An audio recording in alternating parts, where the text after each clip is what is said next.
We're trading at $11. This is a company that in the summer went public at $38 a share, hit a high of $85. I mean, rough report after the bell last night, and yet you're sticking with your market outperform and a price target of 45. Why?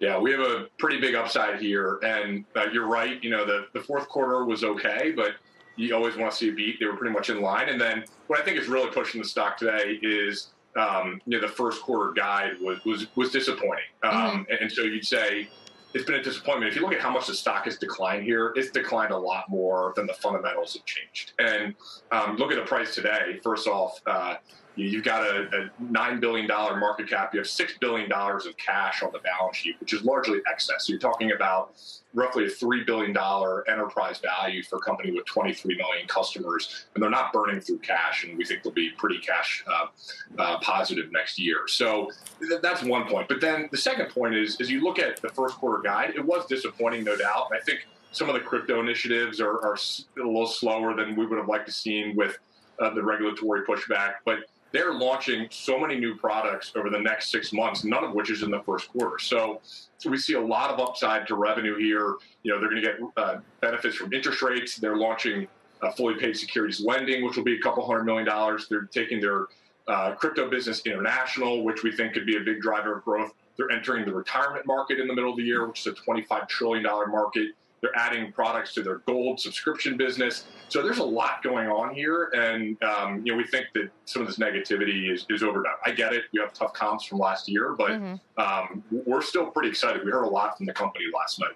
Yeah. I mean, I've seen the argument that the toughest comps are yet to come, both in terms of first and second quarter, especially with all the meme mania and retail and day trader activity we saw to kick off the beginning of last year. In terms of some of these new initiatives, when would you expect them to actually take root and begin to bear fruit? Yeah, so they're going to start in the not too distant future. So, fully paid securities lending is coming in the middle of the year. They're going to extended hours trading even this quarter. The crypto wallets are kind of a near-term initiative, and retirement accounts are in the middle of the year. So if you think about kind of the back half of this year and then into 2023, there's a lot of revenue upside to the base case here. They did about $2 billion of revenues, a little bit less than that in 2021.